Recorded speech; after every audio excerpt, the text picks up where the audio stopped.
Welcome to According to Sam, folks. This is episode 416. Thank you for joining me today. Hope you guys have had a great weekend.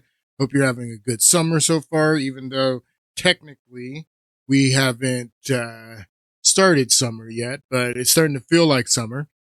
And this summer, in a couple of weeks, we are approaching the birthday of the United States.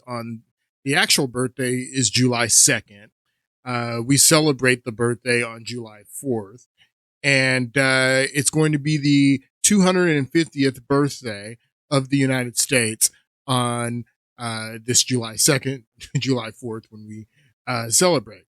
So over the next few weeks in this podcast, I'm going to be talking about issues that are facing the United States in our third century. And I'm relating it to the third century crises that the Romans faced in the third century of the Roman Empire. But if you study history, you know, many great empires have periods of zeniths and nadirs, maybe, you know, different periods, ebb and flow. Some high points, some low points, but there is eventual high point and then the nadir, the low point that leads to the end of the empire. And if you study history, it's always in that third century where these great empires are either start to experience their decline and then are gone, or they start experiencing declines, and it changes the empire forever, is what happened with the Romans. The high point, the zenith of the Roman Empire is Pax Romana, and we can look now as historians and see when Pax Romana, the peace of Rome, ends after the death of Marcus Aurelius and Commodus, his son. This is all portrayed in the movie Gladiator, the original Gladiator with Russell Crowe. Commodus is played by Joaquin Phoenix, and you have Commodus's sister who's in love with Lucius, who I think that's the character that Russell Crowe plays. And all of this is dramatized about real history that happens when Marcus Aurelius dies. It's the end of Pax Romana. Pax Romana is the high point, the zenith. And after that, Commodus is assassinated. Then you have the Severan dynasty. And then at the end of the Severan dynasty with Severus Alexander is when the crisis of the third century starts. And Rome is never going to be the same after the crisis of the third century. It ends with Diocletian creating tetrarchy, and then the Roman Empire splitting, and then Constantine having to invade the eastern part of the empire to unite the empire again. And then he moves the capital from Rome to Constantinople. It all started in the third century, in the third century crisis. So I said, what are the crises that the United States is facing right now in our third century, in our 250th year, that threaten the survival of the United States? And there are many crises. If you haven't been paying attention, there are many crises that are facing the United States right now. Some of them parallel. They're very similar crises to what the Romans were facing in their third century crisis. Debasement of currency, migration, peasant rebellions. I said in the last podcast, we haven't had peasant rebellions, but yet we haven't had peasant rebellions yet. Political instability, usurpers competing for power.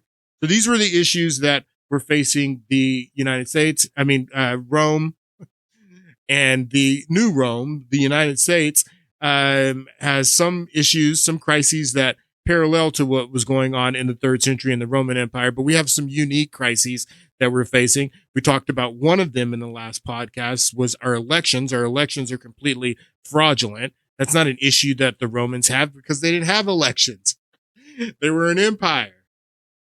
We are a constitutional republic, and we are a democratically, we elect representatives in this constitutional republic democratically, and you have to have confidence in your elections. We don't have confidence in our elections. I mean, why would anyone have confidence in our elections? So one of the major issues of crises that you're having right now is that you don't have high participation because the issue that we're going to get in today is ignorance and education. People do not understand their civic responsibility, that in this type of government, you have to play an active role, and people don't have the education. They don't have the mental capacity to participate, let alone if the elections were fair. And then if the elections aren't fair, that discourages people from participating even more. And then people don't trust the system, and they perceive the system to be unfair, then you increase the chances of civil unrest because people don't trust the system. It all relates. So we looked at the elections in the last podcast, and in this podcast, we're going to look at education and how dumb everyone is in this country. This is a dumb country, and this dumb country is the ignorance in this country, and the fact that the population that is coming up, the millennials and Gen Zs, they don't know anything. Mostly the Gen Z and I don't even know what comes after. They don't know anything. They're completely, and they don't need to know anything. That's the problem. But they have all this confidence and don't know anything, as you're going to see. Let's go back to the question that I asked here. The AI answers this question. The question was, what was the education levels of early Americans in the early part of the 19th century, after the, few decades after the founding of the United States, celebrating, instead of the 250th anniversary, what did America look like on its 50th anniversary 200 years ago? In the early part of the 19th century, American literacy rates were among the highest in the world, especially for white adults. By 1840, over 90% of white adults in the United States could read and write, and a figure comparable to Scotland and Germany at the time, far ahead of England, France, the United States, far ahead of England, France. High literacy was largely a result of colonial era public education efforts, particularly in New England, where Puritan laws required towns to fund schools and parents to teach reading and writing. It was a requirement that the population understand how to read and write, how to comprehend. The majority of people in early colonial United States could not only read and write in English, they understood Latin, they understood Spanish and other languages as well. Highly educated was the United States in the early part of the United States after the colonial period, after the Revolutionary War. But something has happened. This is Matt Walsh. We're going to start with this clip. This is Matt Walsh on his program about a year ago, and this is a segment that he's doing. The influencer's name is Caitlin Bennett, and she goes doing these man on the streets, where she goes to spring break in Florida, I believe she is. And these are college students. So these people have already gone through high school, 12 years of high school. And I want you to take a listen to this clip. Speaking of morons, spring break is happening right now. And so we always get these kinds of videos around spring break. Caitlin Bennett went down to spring break to talk to a bunch of college students and to quiz them. College students. About basic facts, about history and civics and that sort of thing. Of course, we've seen a million of these kinds of videos, so you know exactly where it's going to go. And yet, the videos still manage to shock and disgust us every single time. Like, you know exactly how this is going to go. Okay, it's going to be a bunch of these college kids who are total morons and know absolutely nothing about anything. And yet, still, knowing that going in, you find yourself somehow surprised. So let's watch this. Who did the colonists fight in the Revolutionary War? Oh, God. In the Revolutionary War? It was, I don't know if this is right. I mean, it sounds so stupid. Was it the Spanish? Wait, what are your majors? Business. Biology. Okay. Elementary education. Oh. What shape is the U.S. Pentagon building? Isn't it just a square? She just told you it's a pentagon. What's wrong with these people? These are college students. Isn't it just a square? How many U.S. senators are there? 6, 7. 6, 7. 2 for each state. How many amendments are in the Bill of Rights? There's a lot. I know 17. Who won the Civil War? Oh shoot, it's East or West, right? Well, it's the Civil War, so it's the civilians versus whoever was in power. How many justices are on the Supreme Court? Justices. So like when you say that, like you mean like the FBI? And see, remember in the last podcast when I brought up literacy tests, I said that, that needs to be part of the election reform that we need in this country. We need election reform. Part of election reform needs to be voter ID. It needs to be some rules about when the election is over. But literacy tests is absolutely these people these are college students. They've already gone through high school.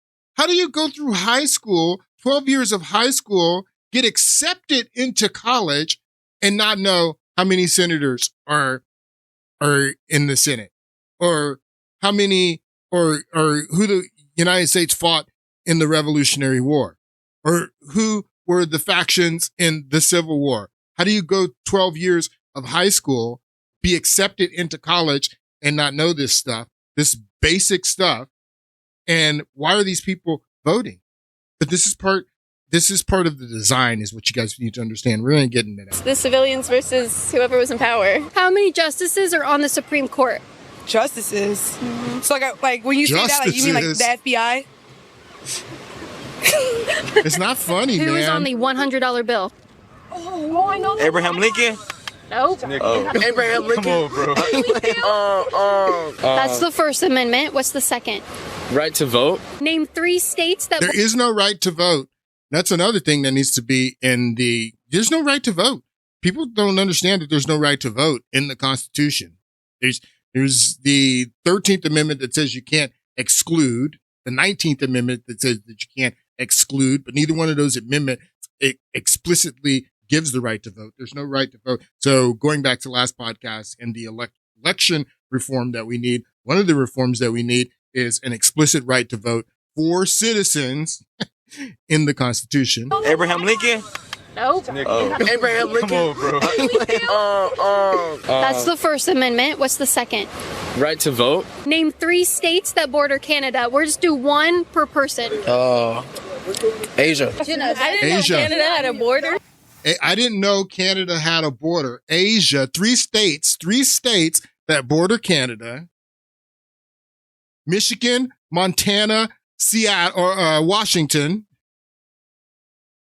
That's 3 states. There's more. But this dude says Asia. One guy says Asia. These people shouldn't vote. These people, and then she says Canada has borders. Listen. Per person. Asia. I didn't know Canada had a border. I didn't know Canada had a border. This is a crisis. This is a severe crisis that the United States is facing in our 250th year. Because you can't have a system of government where the citizenry is supposed to be the participant. Those are the first words in the Constitution. We, the people. We, the people. We, the people, are the ones who, those who govern by the consent of the governed, is what the Declaration of Independence says. And then they create a constitution that says, we, the people, we're the ones who are in charge. That's why we have the leadership that we have. Our leadership's really, really bad. It's because the citizenry doesn't understand their civic responsibility, not smart enough to know anything that is going on.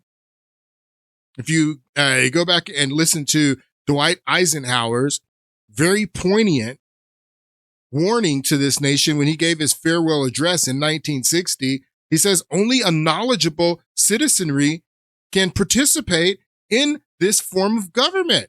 This wasn't important. The fact that the majority of the people who lived in the Roman Empire who weren't citizens of the Roman Empire, the word citizen comes from the Roman Empire, by the way, but who weren't citizens of the Roman Empire, maybe slaves or whatever, the fact that the majority of them couldn't read or write or think, and didn't know what was going on, it didn't matter because they were an empire.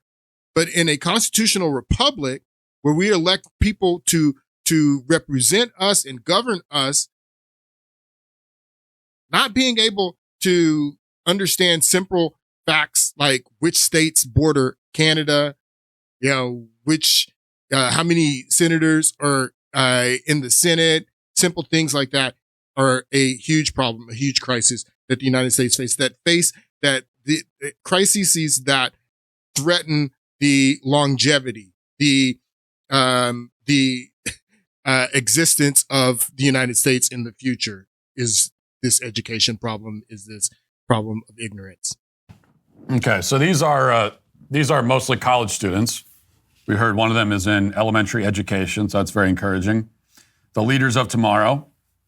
And I know these videos are kind of cheap. Most likely, she probably talked to a few people who answered the questions correctly, and they don't make the cut for the video. But that doesn't matter because it simply should not be possible to go anywhere and talk to college students people that have already been through high school. I mean, what are they? So that gets you to, and this is by design, people. We're going to get into the design, but what is going on in high school? What's going on in high school, really, people? What's going on in high school is critical theory, teaching you how Jimmy's got two mommies and all that stuff, socialization, not creating thinkers, creating workers. That's the design. That's what's going on in high school. But the evidence of that is that these people who are in college, accepted into college, after going 12 years at high school, not knowing anything, this is part of the design. We'll get there. Make the cut for the video. But that doesn't matter because it simply should not be possible to go anywhere and talk to college students who don't know who fought in the Civil War. Even though arguably, there was the one moron who said East versus West. The girl who said, the civilians versus the people in power, it's sort of, you could make an argument that she's... No, that's not right. Has sort of stumbled on something close to the truth. No, it's not right. In that you could argue that it essentially was Southerners versus the federal government. I don't know. If you tried to rescue that one, you might be able to do it. She was completely wrong. You should not be able to find anyone. You should not be able to find anyone who thinks that Asia is a state that borders Canada. Bordering Canada. Think about how utterly clueless about the world you would need to be to think that. Like, I want to get inside that guy's head and find what do you think the world looks like? Where do you think you are right now? Because apparently you think Asia is close by and that between you and Canada is Asia. So then if you went across the Pacific, which you probably don't know where that is, what's over there? He absolutely doesn't know where the Pacific is. Absolutely. Yeah, he's asking, where do you think you are? He's at spring break. He's having a good time, trying to get some. That's what he's doing. That's the only thing they care about. That's the design. That's what has been ingrained in them. That's what they're learning in high school. They're learning how to enjoy themselves and how to be socialized into the new reality of the social engineering that is taking place and that has been taking place for decades. That's what's going on. Listen to a little bit more of Matt Walsh here. I doubt that Caitlin Bennett had even spent all that much time filming. She probably was filming for like an hour. Tons of examples. And she was able to find all this. Because anyone could do this. You can go down to any beach during spring break, spend an hour filming, and you'll find enough ignoramuses of this type to fill out a funny montage. And that's why I'm really not interested in hearing from anyone defending the Department of Education. It has totally failed. It has clearly failed in the most fundamental way. No, it has not. Here's a question. That's the issue, Matt. That's the issue, is that the Department of Education has not failed. The Department of Education is highly successful at what the Department of Education's objective is. You seem to think that the Department of Education's objective is to educate the population and to have a educated populace of people who understand critical thinking, understand important facts, understand civics and how they need to be responsible for the type of government that they've been blessed to live in. You seem to think that the education system wants intelligent and educated populace, and that's what the Department of Education was designed to do. You're completely wrong. The Department of Education is doing and is highly successful at doing what it was designed to do, and that is creating workers, a population of idiots that don't know anything. This is part of the design. Really not interested in hearing from anyone defending the Department of Education. It has totally failed. It has clearly failed in the most fundamental way. It has not. Here's a question to consider. And of course, there's no way to confirm this, but 100 years ago, do you think, let's even say 200 years ago, okay, in the year 1825, do you think you would have been able to find a single 19-year-old who had no clue where Asia is? Absolutely not. Absolutely not. And that's why I started showing you the education rates and how educated the United States and particularly in the North, particularly in New England and in the Puritan colonies, highly educated. The early United States was highly educated. Not only did they know how to read and write in different languages and stuff, they understood things about the world. They understood, things, about, just things that were important for survival. They understood these things about the world. I mean, the kids these days don't know nothing. They don't know anything. So what the point that Matt Walsh is making here is absolutely correct, that the education level and the intelligence of the population in early part of the United States is what allowed the United States to develop in being a great power, the place that it is today. But something started happening around the 50s and 60s by design, where the population of the United States is intentionally being dumbed down. And now you're seeing the results of it. But he's absolutely right. Find Matt Walsh here.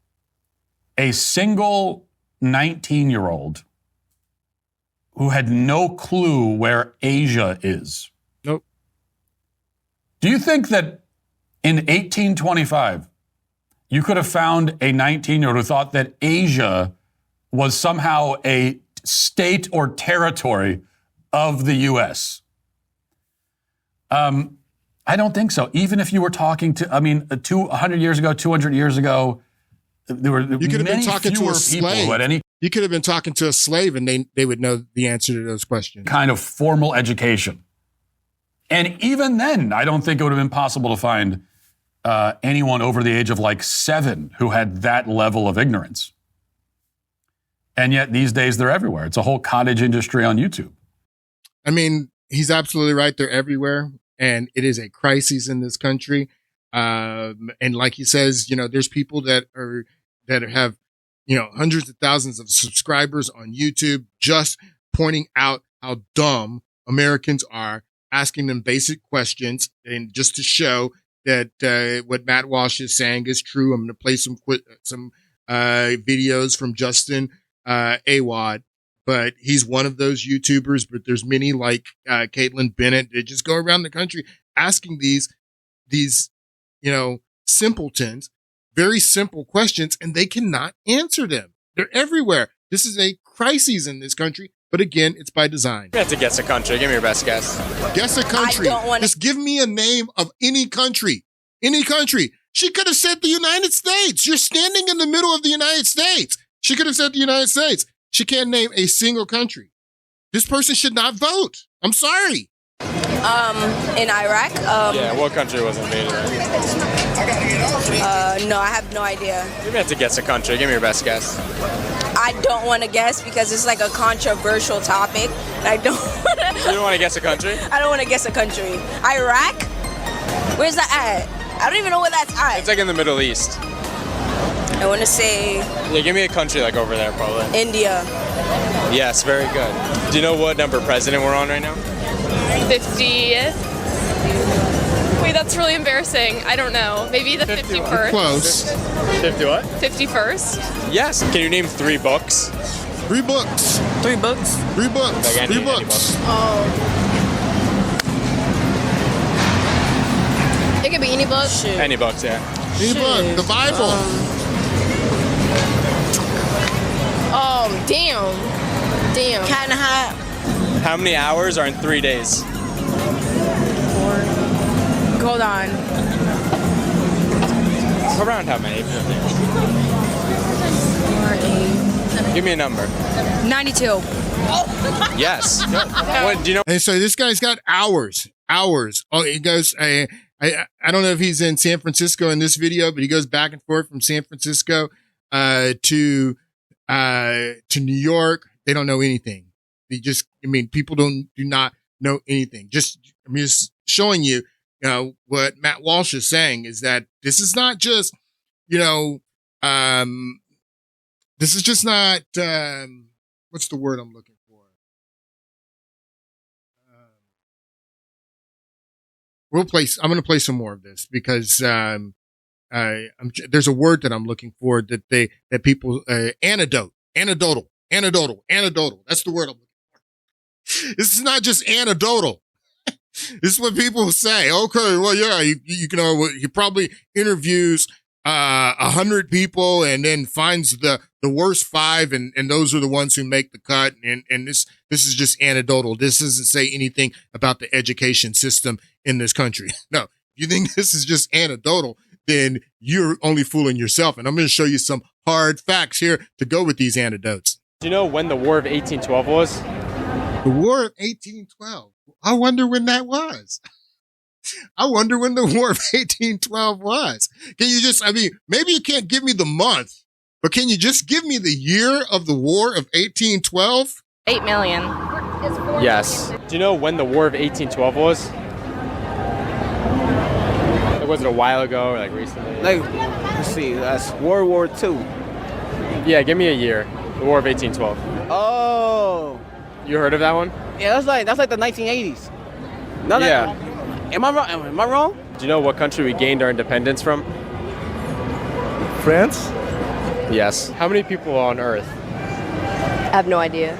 Around how many, if you had to guess? Couple trillion? Yes. How many states make up the USA? 55. Do you know what the letter O on the periodic table stands for? Nah. Take a guess. What do you think it stands for? Octopus. Yes. Yeah, man. This is a crisis. This is a very serious crisis. Just a few more. This is a podcast, the whatever podcast. This guy, I believe, is in Santa Barbara. He brings on many of these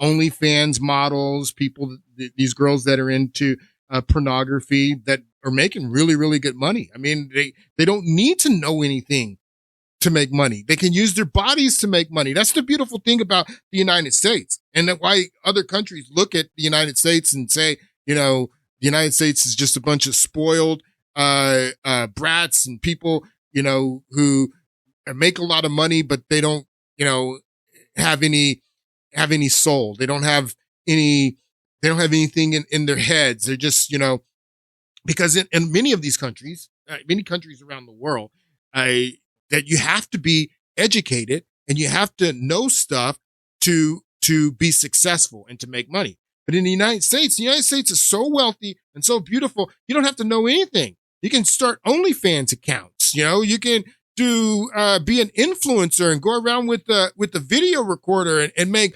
millions of dollars in the United States. That's how beautiful the United States is. So the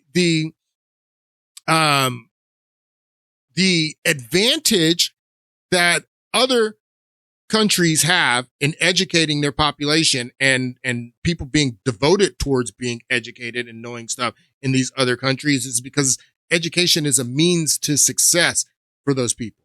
In the United States, you can be very wealthy, have an OnlyFans account, or be an influencer, or whatever else you're doing to make money. You can be very successful and not know anything. And that's what this guy on this whatever podcast highlights, again, just to show you that this is just not anecdotal. This is just not a few people with YouTube pages showing how dumb this population is.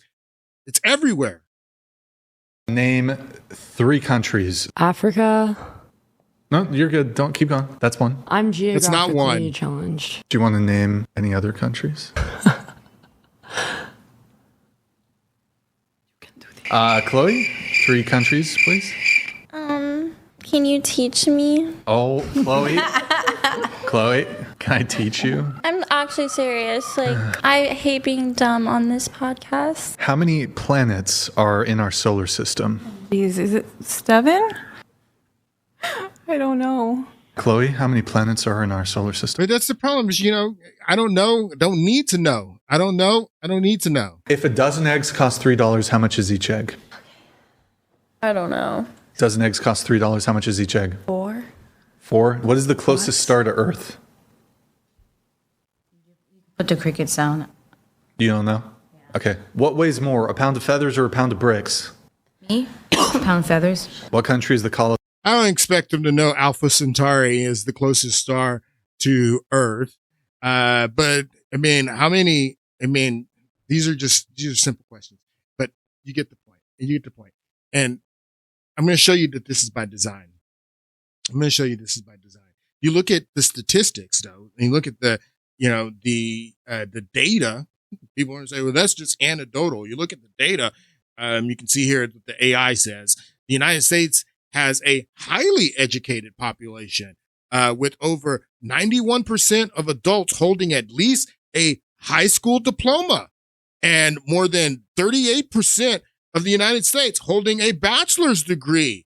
So if you look at the data, that's why people are saying it's anecdotal, because the AI look here says that the United States is highly educated because 91% have a high school diploma. You just saw the quality of a high school diploma. High school diploma don't mean anything. What's the quality of the education?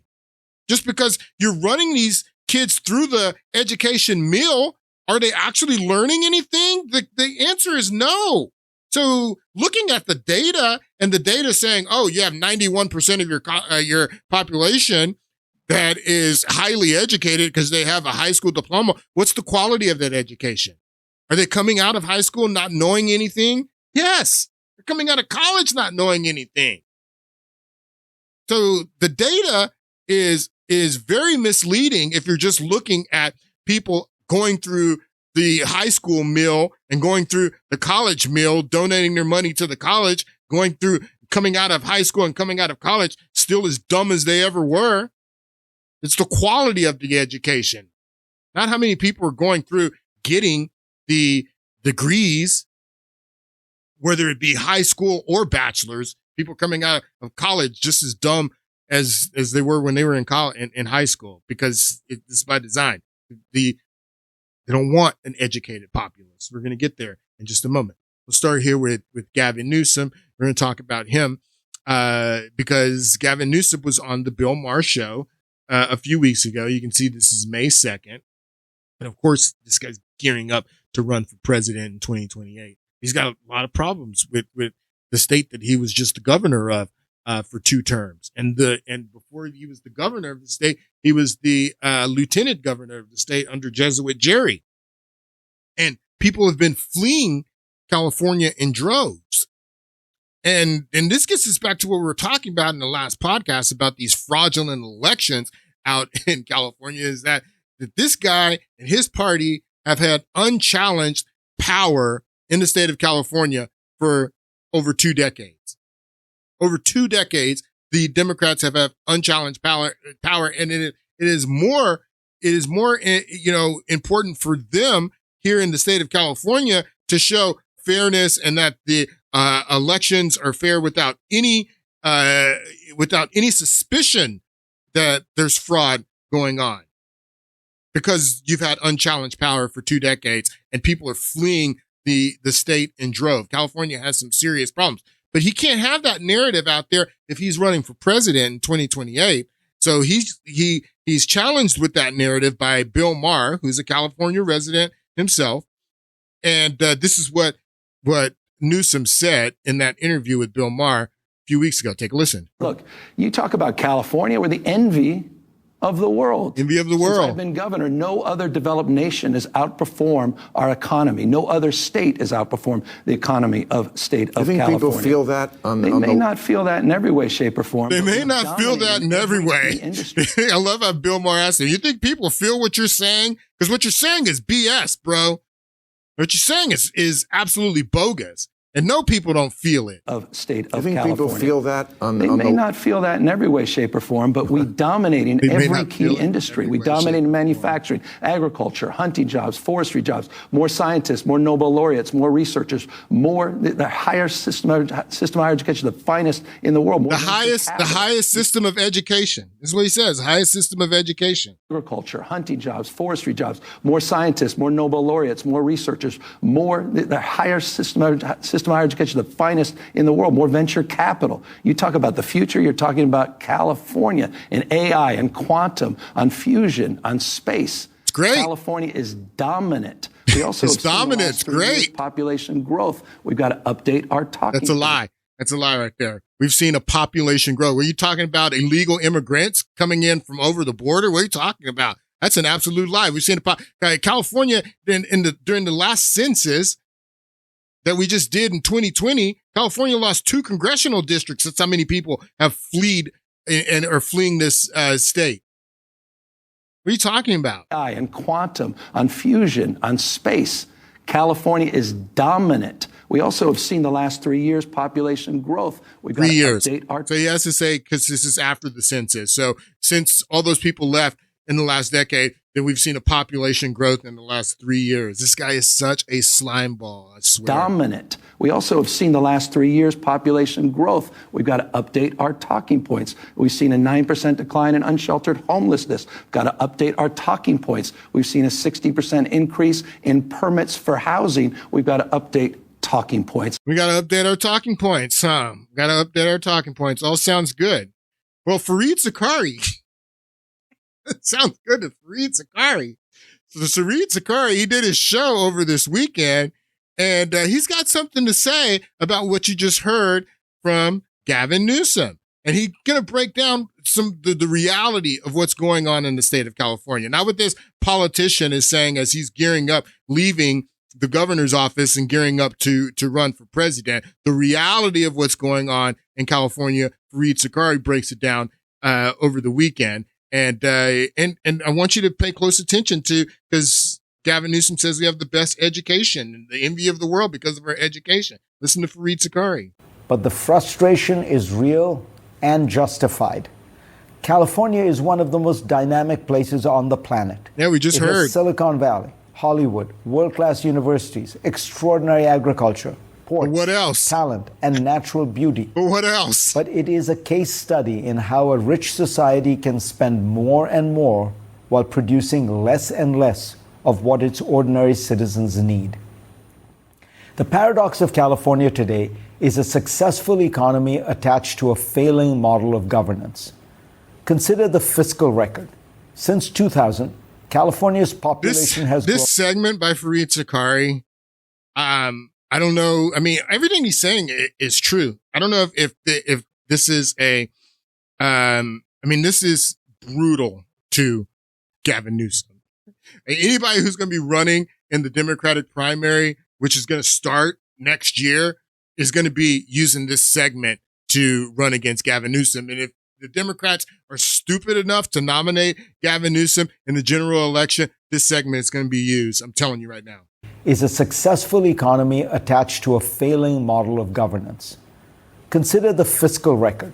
Since 2000, California's population has grown by roughly 15%. But the state's general expenditures have grown more than 200%, from $78 billion to about $248 billion. Wow. General spending. Illegal aliens are expensive. Taking care of illegal aliens and giving illegal aliens health care and everything, that's pretty expensive. Expenditures have grown more than 200%, from $78 billion to about $248 billion. General spending per person has risen from about $2,300 to about $6,300. The number of state employees has grown by more than 50% by one count. Big government. Does anyone think that California government and its benefits have gotten 200% better in the last 25 years? Jeez. Housing is the central failure. California has long spoken the language of compassion while building a system of exclusion. Zoning. Alicia Finley writes in the Wall Street Journal that from 2021 to 2024, the LA metro area, with nearly 13 million people, issued only 118,000 building permits for new homes.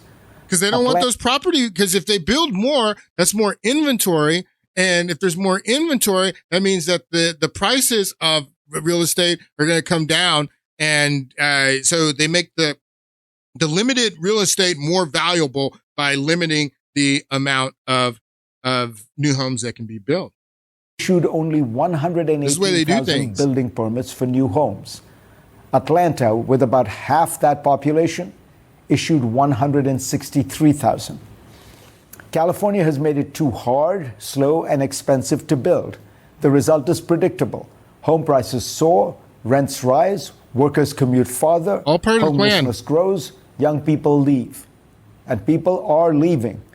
Over the past 7 years, the state has lost a net 1.9 million people. Almost 2 million people. What'd you just hear, Gavin? We got to update our talking points because the last 3 years, we've seen a few people come back. We got to update our talking points. Slime ball. Almost 2 million people you just heard Fareed Zakaria say. 1.9 million people since in the last 7 years. This is why the state of California lost 2 congressional districts during the last census, which was finalized in 2022. So just 4 years ago. 1.9 million people fleeing out of this hellhole. I mean, people, the only reason I'm here is I love the weather. And I don't know how much longer I'm going to stay. But I mean, I've watched it with my own eyes, what Gavin Newsom and Jesuit Jerry and these Democrats have done to these states with unchallenged power for the past 2 decades. This grows, young people leave, and people are leaving. Over the past 7 years, the state has lost a net 1.9 million people through domestic migration. For generations, people moved to California to pursue the future. Now many middle-class people are leaving. A lot of businesses leaving too. One. Or look at education. All right, look at education. Look at education, Fareed. Gavin Newsom says that we're the envy of the world. We got the best education. We got the best education is what Gavin Newsom says. Listen to what Fareed says about California's education. And honestly, the education in California is the model. They'll tell you, they'll tell you themselves that California is the model for the entire country. What's going on in California is what goes on in the entire country. Well, California's education, take a listen to Fareed. For years, California schools had a plausible excuse. They were underfunded. Total spending on education through 12th grade has more than doubled since the early 2010s. And per pupil spending by 2023 was well above the national average. Yet the results remain dismal. What's the results? In the 2024 Nations Report Card, California was 43rd in 4th grade math. 43rd in 4th grade math. I wonder what the 4th graders in China and Japan are in math. California, 4th graders are 43rd nationally. And they spend more than any other state per child on education. 43rd. 39th in 4th grade reading. 39th in fourth grade reading, the state that spends the most on education, 39th in fourth grade reading. 36th in 8th grade math. 36th in 8th grade math. The state that spends the most per child and the most on education, the 8th graders are 36th in the nation. And 38th in 8th grade reading. Homelessness tells the same story in a more painful register. A 2024 audit revealed California had spent $24 billion on the problem over a 5-year span. Yet, in 2024, California reached a record high in homelessness. I mean, that's just to be expected, especially if they're zoning and won't allow you to build any more homes. I mean, it's just an absolute, disaster for Gavin Newsom. Gavin Newsom is going to have some real problems running for president next year with segments like that from people like Fareed Zakaria. Fareed Zakaria is not right wing. I mean, that's a hit job. But they're looking at other guys. They're looking at this guy who is also going to be running for president in 2028. He's going to be running as a Democrat. The former mayor of Chicago and aide to Barack Hussein Obama, Rahm Emanuel. Rahm Emanuel seems to understand what's going on. He wrote this op-ed in the Washington Post. And remember, the whole reason that we're talking about this is we're talking about crises. The crises that are facing the United States in our third century as we approach our 250 years. In the last podcast, we looked at our fraudulent elections. In this podcast, we're looking about how the population is completely dumbed down intentionally. And Rahm Emanuel, who'll be running for president as a Democrat next year, starting next year, he understands this crisis. Take a listen to this clip. So let's talk about a guy who's going to run for president, former chief of staff for President Obama, former mayor of New York City, known for New York City. He's mayor of Chicago, not New York City. And I want you to watch how Fox and Friends is fluffing Rahm Emanuel. So let's talk about a guy who's going to run for president, former chief of staff for President Obama, former mayor of New York City, known for hurling expletives, but known more of a moderate, actually former ambassador to Japan, too. Yep. It is Rahm Emanuel. And he is pointing Mayor at of Chicago, right? Yeah, former mayor of Chicago. But he is a former head of the also an impactful congressman. Probably would have ended up speaker if he decided to stay in the House instead. But Rahm Emanuel wrote an interesting column, and what I think is interesting about it is because he is addressing the problems with the country and the problems with his party in the same breath. And it's about education and a report in September that shows things are getting worse for this nation despite us pouring more and more money into it. The title is Democrats Need an Education. Nation, it's not, just to show you that in Rahm Emanuel's op-ed here, he's not saying that this is a problem with California. I just showed you the issue with California, spending all the money, getting the worst results. This is a national problem. A crisis is what Rahm Emanuel has identified it as. Education and a report in September that shows things are getting worse for this nation despite us pouring more and more money into it. So I just want to clarify so you understand this, is that when Rahm Emanuel, and this is what he says here, that Rahm Emanuel writes this op-ed in response to a report. The report came out in September that showed that the education of this country and the lack of education and the fact that this country is dumbed down is a crisis, is what the report said. So Rahm Emanuel is responding to the report. Same breath. And it's about education and a report in September that shows things are getting worse for this nation despite us pouring more and more money into it. The title is Democrats Need an Education Reset. And he writes, we've spent the past 5 years debating pronouns without noticing that too many students can't tell you what a pronoun is. The U.S. has been more focused on... That's a brutal line, Rahm. That's a brutal line from his op-ed that we've spent all 5 years debating about pronouns when these idiots, they can't even tell you what a pronoun is. They can't tell you what a noun is. They can't tell you what a verb is. They can't tell. That's by design. That's by design. It's all by design. It's to bring in all of this critical theory from the Frankfurt School and social engineering is what's going on and teaching kids how to be socialized and sexual deviancy and all this stuff. That's what's going on in the high school. That's why they don't know anything about who the factions were in the Civil War, how many senators they had, because they're not learning that stuff. They're learning about Jimmy having 2 mommies. That's what they're learning about by design. Despite us pouring more and more money into it. The title is Democrats Need an Education Reset, and he writes, we've spent the past 5 years debating pronouns without noticing that too many students can't tell you what a pronoun is. The U.S. has been more focused on whether a school is named for Abraham Lincoln than whether students can tell you why he is an American giant.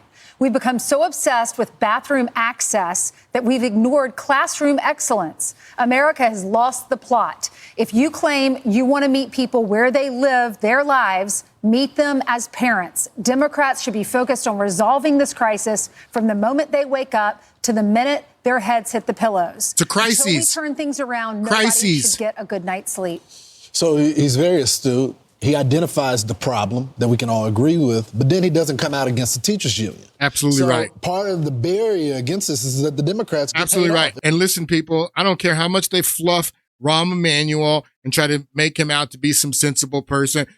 I don't trust Rahm Emanuel. He don't have a chance either. And you know why. He don't have a chance of getting the nomination. He's already trying to separate himself from that issue, but he doesn't have, Rahm Emanuel doesn't have a chance of being the Democratic nominee for the same reason Josh Shapiro doesn't have a chance. But they're not going to go after the teachers union. Forget about it. They're going to protect the Department of Education. They think the Department of Education can be reformed. It can't be reformed because the Department of Education is doing what it's designed to do. He's very astute. He identifies the problem that we can all agree with, but then he doesn't come out against the teachers union. So part of the barrier against this is that the Democrats get paid off. Everybody always talking about the NRA. The teachers union fund the Democrats way more, and they run absolutely correct competitive candidates. I mean, Brandon Johnson, for example, the new mayor of Chicago, is a teachers union-backed person, and they're preventing for school choice from taking place, for the opportunity for these kids. So he's right. They have focused mostly on wokeness and not about the reading and the math scores, but the teachers unions is responsible for that. So he's absolutely right that Rahm Emanuel does a terrific job of identifying the problem, the crises, as he identifies it, as I identify.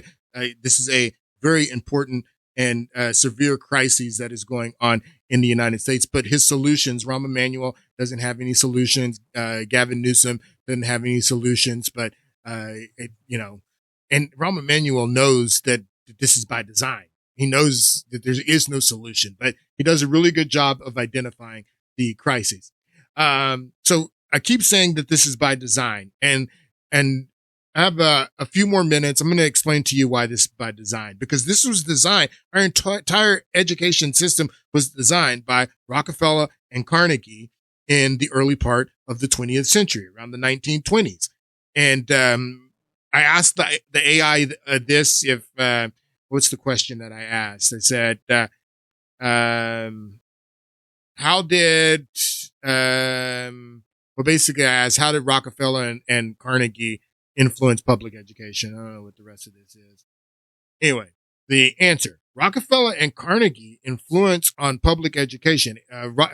John D. Rockefeller and Andrew Carnegie, titans of the Gilded Age, used their immense wealth to reshape public education in ways aligned with industrial and corporate interests, leaving a lasting imprint on American school system. By the 1980s, Rockefeller saw the need to steady supply of skilled, obedient, this is the AI says, that's not my word, this is AI. By the 1980s, Rockefeller saw the need for a steady supply of skilled, obedient workers to fuel industrial expansion. He founded the General Education Board, which he invested heavily. What was it? When you invest in something, you want to get a return on your investment. What return on this investment was John Rockefeller looking for when he invested in the General Education Board, which is the forerunner for the Department of Education, which invested heavily in public schools, especially in the South, to create a workforce trained for factory and office work rather than classical liberal arts. I have a few, running out of time here, I have a few clips that I want to play that go into the General Education Board and talk about Rockefeller and what Rockefeller and Carnegie did. But this is by design, like I tell you. The education that we're getting is by design. They don't want thinkers. They don't want critical thinkers. They don't want people to understand civics. They don't want people to understand history. They want people to be talking about Jimmy's got two mommies and pronouns and what your genders are and all that stuff. They want people focused on that with empty heads, but they don't want people to understand, how to read, how to write, how to understand, have a classical education. The General Education Board was a private organization which was used primarily to support higher education and medical schools. Don't even get me started with Rockefeller's influence on medicine in the United States to help rural Black schools in the South. And it was the whole narrative to help. It was all philanthropy. The board was created in 1902 after John Rockefeller donated an initial $1 million. Back then, that was a lot of money. Anyway, let's get to these clips. I have a few clips that I want to just play the intro of that talk about John Rockefeller and what he did to our education system. In 1903, John D. Rockefeller founded the General Education Board with a $180 million endowment. That's over $6 billion in today's money. The official story, philanthropy, helping children, improving America's schools. But here's what the General Education Board's own internal document said. This is their own internal document from the General Education Board. This is a quote from the document. Take a listen. Quote, "In our dreams, we have limitless resources, and the people yield themselves with perfect docility to our moulding hands. We shall not try to make these people or any of their children into philosophers or men of learning or men of science. We are not to raise up from among them authors, educators, poets, or men of letters. We shall not search for embryo great artists, painters, musicians, nor lawyers, doctors, preachers, politicians, statesmen, of whom we have ample supply. The task we set before ourselves is very simple. We will organize children and teach them to do in a perfect way the things their fathers and mothers are doing in an imperfect way." Read that again. They weren't hiding it. They put it in writing. The wealthiest family in American history didn't want to create thinkers. They wanted to create workers, obedient, predictable, manageable workers who would never question the system that employed them. And within 2 decades, they succeeded. I want to point out, when I was watching this earlier, I noticed this chalkboard and the trivium and quadrivium. This is classical education. They had understood this. This is what happened during the Renaissance, in the beginning part of the Renaissance in Tuscany, when the Medici and the humanist thinkers there, after the plague and after all these people had died in the plague, they were looking for a rebirth, and they started to go back to classical education, the trivium and the quadrivium. They know how to educate the population. The Renaissance, the Italian Renaissance, is what started the Age of Reasoning, which led to the Enlightenment, which led to the modern era. They know the system to educate a population. If they wanted an education, a population of educated people, highly educated people in this country, they would go back to classical liberal arts, trivium and quadrivium. They know the rule. This is when wealthy kids go to private school, they learn trivium and quadrivium. Your kids in public school, they learn Jimmy's got two mommies. By 1920, nearly every public school in America was teaching a Rockefeller-approved curriculum. The same textbooks, the same subjects, the same testing methods, the same philosophy of education that treated children like factory products on an assembly line. So they put it out. He not only funded the General Education Board, but he also funded people like John Dewey and others who were they laid the foundations for modern education, for what is modern education today, all funded by Rockefeller and Dewey. There's another separate documentary. I don't have time to show you more of these, but you should go back and watch these documentaries. This one is called The Rockefellers Wrote the Curriculum for Every Public School in America After 1903. This one is called How Rockefeller's Stupidity Reshaped Education. Take a listen. What's the point of education? I mean, really, what's the point? To learn to read, write, and arithmetic, but for what purpose? Beyond all the lofty ideals of education, the brick walls and fountains and gardens of Ivy League schools, the purpose of education is to create workers. How many times have you heard someone say what their major is and the response is, "What do you plan to do with that?" We are educated so we can get a job. In the early years of Canadian and American education, things were very different. Not better, certainly. School was only for wealthy children who didn't need to work, but its focus was on creating great thinkers, innovators, inventors. That all changed, as so many other things did, with industry. And if you believe the stories, it can all be traced back to one man, John D. Rockefeller, the richest person to ever live in the modern era. So much has been written about how Rockefeller maliciously targeted lower-income children and morphed the school system to create a mindless army of worker drones who were prepared only to serve his companies and maximize his fortune. Yeah. God, I'm out of time. I don't have very much time. This is a different documentary, Why the Rockefellers Became Involved in America's Schooling. I'm not going to play any of that one, but I played this clip before. I'm going to play a little bit of this talk between these two women, and then we'll get out of here for the day. But take a listen. You're saying they're brainwashing. Okay, you're saying these people that are experts in brainwashing is using the Department of Education to brainwash our children. Yes.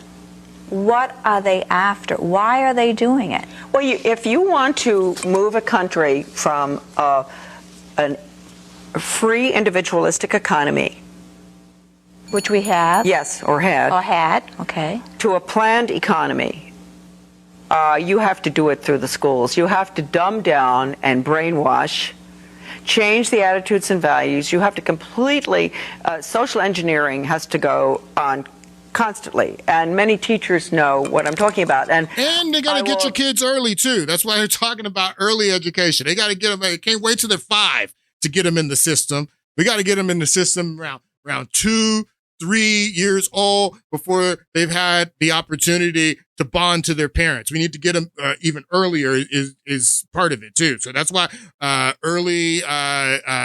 What are they calling it? Daycare and child. You need to get your kid in that system right away so they can start brainwashing them. Change the attitudes and values. You have to completely, social engineering has to go on constantly. And many teachers know what I'm talking about. And people are going to say, well, when did this start? And who on earth ever did this? Why would a plan like that be allowed to be carried out? That's right. Well, then you have to go back to 1934, which I will do, and we have to go to the three-pronged fork, okay?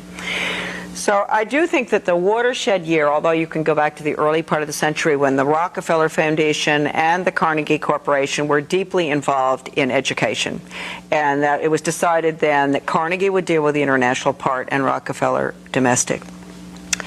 But then we moved on to 1934, and this was after World War I. And there were the educators were, many of them, going back and forth to Russia, very admiring of the new system in Russia, the communistic system. And they wanted to put it in here, in the United States. And so the Carnegie Corporation, that had always been involved in, trying to get us into world government after the League of Nations and all in 1917, they still had this goal. And of course, world government will be communism. I mean, it's really international socialism. That's what Lenin called it. So they've always wanted this. And the Department of Education today is going along with that? Yes, absolutely. Yes. And so in 1934, the Carnegie Corporation produced, it took 4 years, they commissioned the American Historical Association to put together a study of the social studies. And they came up with lots of volumes, but I have one little volume, Conclusions and Recommendations for the Social Studies. And basically that little one is an original book. I wish I'd brought it with me. Too bad. But I don't even dare let it out of the house. It's so important. It called for changing the United States through the schools from a free individualistic economy to a socialist, collectivized, planned economy in the New World Order. It says that in the book? Yes. And that book was written when? In 1934. I mean, they were very, very honest about their objectives. You saw the quote from the General Education Board that was read. I mean, they weren't shy about it. This is part of the plan, but it is a crisis if the United States is going to continue that needs to be addressed. Hope you guys have a great week, and I'll see you on Friday.